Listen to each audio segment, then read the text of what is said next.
Hey, I'm Sam Peterson, author of 2 books, Trunky Transgender Junkie and Sugar, a Memoir of Craving. And I'm an old gay trans man with bad teeth. And I love knives, and I'm not here to rate them or tell you about the newest, the bestest, the things of that nature. I'm here to queerly share my queer love of knives with you. Like and subscribe. Yeah. Ooh, hello, spooky, kooky, alamanuki people. It's getting near that time when spirits rise from the grave and flesh eaters lurk in the night. When American Blade Works drops another load of their V1 in MAGNACUT. Boo. Yes, indeed. Just from their website, the all-new Model 1 in titanium frame lock. This blade is made of MAGNACUT and has been heat treated and cryogenically tempered. It is 3D milled and has a, I don't know, that's not a satin stonewash finish. It rides on ceramic caged bearings and hardened stainless thrust washers. Ooh, thrust washers. This knife has a hardened lock bar insert and a ceramic detent ball. The pivot and pivot screw are made from hardened 4/116 stainless. The backspacer and the pocket clip are titanium. It has a 3.225-inch blade and is 4.67 inches long when closed. So there. The knife and the materials are 100% American made. So there you go. This is a fully American knife. I read somewhere that the ABW is a mid-tech knife maker. I read that on River's Edge Cutlery website, meaning that some part of this knife was actually touched by an angel, touched by its maker. Don't know if that's true or not, but I can see it. Now, ladies and germs, I have had an ABW before. In fact, I sold one to purchase this.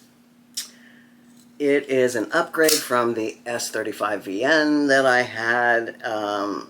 ABWs are so sleek, so minimal,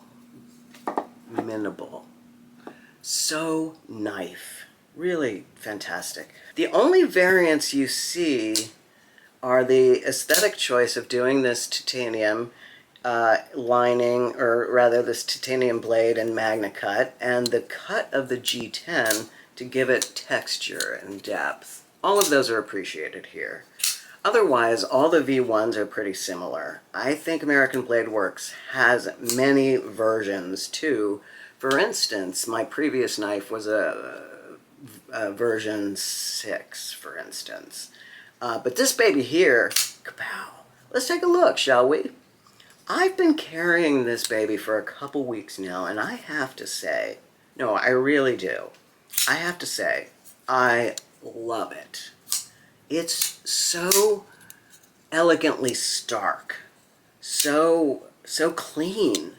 It's got a terrific blade shape that seems to handle most things, or at least everything I've thrown at it, which are largely boxes, paper, bananas, toenails, and rosemary bushes. It is terrific. It feels wonderful in my schmedium paw. That index fingy fits just nicely right in there. Can even safely sneak up over the top for some closer action. The jimping is minimal. The only thing I don't care for is this, and this is a piddly little nothing, and that's that the thumb buttons aren't chamfered. They're a little catchy on your skin, which is just so nominal, you know what I mean? They feel like raw metal and they catch a little bit. Fortunately, they are quite small, so it's not a boner killer. That's what she said. I've always found the ABW to be a wee bit squeaky too when you deploy the blade. Just a hint of squeak. Sometimes when the blade rounds the micarta. Not all the time. I don't know if you just heard it, but it squawked. It has this wonderful bespoke quality to it. Like, it wasn't machined, but it was handmade. It just feels like that. I have no idea who the OEM is, but they are wonderful. They look really cool too. These are USA homegrown knives, according to the stamp on the pivot and everywhere else, and I believe it. This one has that really homegrown feel to it. I love the backspacer on it too. And that's another folder highlight that I often overlook or fail to talk about. The pocket clip doesn't send me. It's too tight. That's what he said. You know how it is when you have to jam it in and hold hems to pull it out? Don't be dirty. It has a titanium. I thought it had a titanium liner, but I think it's steel. And titanium clip, very highbrow for its design simplicity. It has a rustic sophistication, by which I mean the G10 has been deliberately textured. The blade and the liner are stonewashed.